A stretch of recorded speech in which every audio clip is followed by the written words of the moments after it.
Assalamu alaikum student. I hope you are fine. Today we are studying Rockmar English for 4 class. Student of 4 class, open your English book and page number 84. Students, आज का जो हमारा topic है वो है revision topic. हमने अपना chapter start किया था, chapter number 12, don't press that button.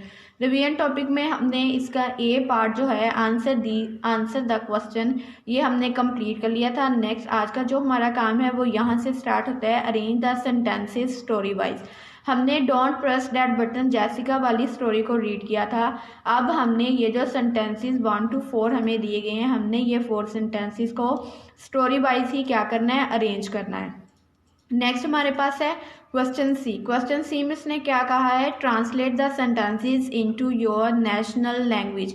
यहाँ पे जो सेंटेंस दिए हैं इसको हमने किस लैंग्वेज में कन्वर्ट करना है, किस लैंग्वेज में इसकी ट्रांसलेशन करनी है, नेशनल लैंग्वेज, यानी कि हमारी जो कौमी ज़बान है। हमारी कौमी ज़बान क्या है, उर्दू, उसमें हमने ये ट्रांसलेट करनी है। हमने ये दोनों टॉपिक, ये दोनों क्वेश्चन जो हैं वो पहले किए हुए हैं। आप लोगों ने इन दोनों की क्या करनी है, रिवीजन करनी है। नेक्स्ट हमारे पास है question number D. Question number D में है लर्न द वर्ड्स। आपने इन वर्ड्स को याद करना है एंड मीनिंग, इनके मीनिंग्स दिए गए हैं।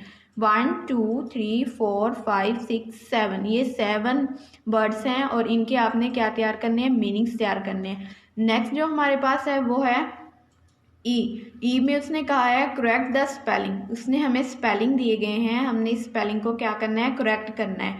तो आज का जो हमारा टॉपिक था वो है हमारे पास क्वेश्चन बी टू ई। आपने क्वेश्चन ये सारे तैयार करने हैं। ये रिवीजन टॉपिक है आपका, इसको अच्छे से लर्न करें। आप अपनी रिवीजन को अच्छे से करेंगे तो आप अपने एग्जाम्स और टेस्ट में पास होंगे। अपना काम ध्यान से करें। Thank you so much. अल्लाह हाफिज़।